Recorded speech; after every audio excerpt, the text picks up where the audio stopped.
Welcome to the Economic Preparation Channel. I'm your host, Tony. Thank you for joining me on this Monday, September 23rd, 2024 edition. Happy fall. Happy Monday. Hope everyone had a great day. Today, we're going to be talking briefly about this economy. The Dow Jones, S&P 500, NASDAQ, all up today, but investors gradually become more, quote, bearish about the U.S. economy. This is a BCA poll that was taken on investing.com. And, people are saying that they're becoming more skeptical because even though we're having this, things are looking pretty good according to the media, the rosy picture. We got the rate cut that everyone was expecting, and the unemployment is holding steady. Investors are still increasingly skeptical about the market's ability to sustain this recent gains. You have to remember that the market has been going up overall for the last 13 years. And what goes up must come down is a natural part of the business cycle, booms and busts, and people make money even in bust. As you know, even the Great Depression, people still made money, and changed hands. Money changed hands. So the Magnificent Seven, a group of leading tech stocks, are said to be particularly affected, as the BCA poll suggests. Quote, only a few respondents would buy them today, suggesting a loss of confidence in these once favored equities. Well, eventually, the information age, we're going to be transitioning into this AI automation age and virtual reality age. So things get old after a while, but eventually investors are worried because they understand that there's a lot of risk out there in the geopolitical spectrum. There's a lot of risk out there in terms of this economy, the mounting debt and the mounting derivatives that are around the world that needs to be called in. So BCA research says that the investment outlook is clouded by the economic risk and election uncertainties, as I was saying. Stocks gained today. Yahoo Finance, as traders rate another big rate cut. Markets wrap up obviously going up, but that doesn't mean that it's going to continue to go up. These markets are in a situation where things are going to be going up and then coming back down all too often. And so right now it was up and led by a couple of big stocks like Nvidia, Tesla, Neo, a couple Lumen Technologies. These stocks are going to continue to go up for now, but that does not mean that they're going to continue to go up forever. And so one of the Federal Reserve Bank guys from FXstreet.com, Bostic, he's Atlanta Federal Reserve President Raphael Bostic. He says that the economic outlook and monetary policy at the University of London. He says that the economy is near normal, quote, and a sustainable price stability is coming. So the key takeaways from the meeting, Wilhelm's meeting, was that businesses are becoming more careful in hiring, but not considering layoffs. So in other words, they're going to do sort of like hiring freezes or promotional freezes, but you still have a job, which is great news. The economy is effectively near conditions that would be considered normal.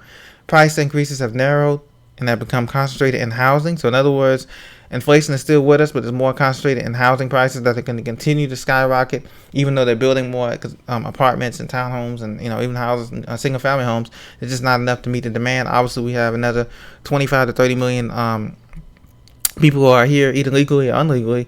That's driving the prices up too. So now risks to labor markets have increased, with the possibility of broad weakness higher than a year ago. So the labor market could be seeing some unemployment or some downturn here.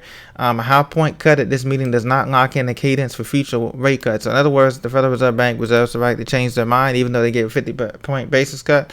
But next year, they can start raising rates again. So this year, we can look forward to seeing two more cuts, whether that's 25 basis points or 50, we don't know. Probably most likely 2 25 basis point cuts.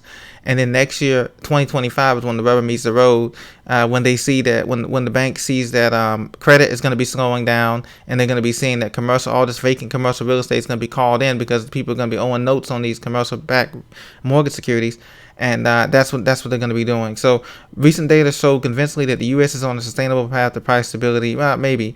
Low recent levels of recent inflation indicators portends well. The Fed is now facing two largely balanced risks. So the U.S. dollar is under pressure, and that's another thing too. The U.S. dollar is under pressure from the BRICS nations and also from a trade deficit standpoint.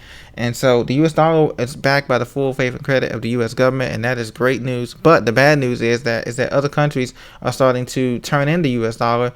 They're not holding as much U.S. dollars because they know that they're just printed to infinity and it's worth less and less here. As you can see, the debt clock is up to $35 trillion and growing here. $269,000 per taxpayer. Debt per citizen is $104,000. And the tax revenue, federal tax revenue, is only at $4 trillion. So you look at the GDP ratio here, you can see we're not bringing in over 136%. Once this gets up to like over 150 or 160, 170, then you're talking about recession levels here that's going to be coming. And that's how most people think that the recession It's not off the table. It's just delayed more because they're doing more printing, and eventually they're gonna have to raise taxes here. As you can see, income tax revenue is not nearly enough, and the interest on the debt is so high right now. This is a warning level. This is a big warning level when the interest. We can't be able to pay this $102 trillion debt that we have in the U.S. With everything going on. So eventually, all fiat currencies go to zero, whether it's a dollar, the kroner, the pound, British pound, the Roman sterling.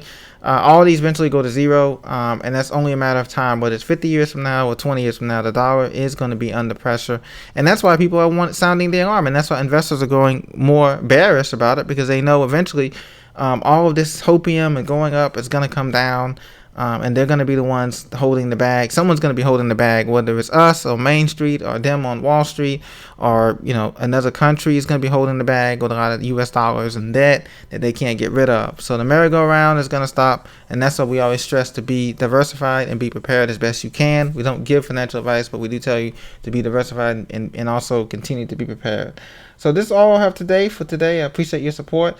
Thank you for joining me. We'll be back later on. We'll also get more unemployment numbers and job-related numbers and earnings numbers on Wednesday and Thursday. Thank you very much. God bless.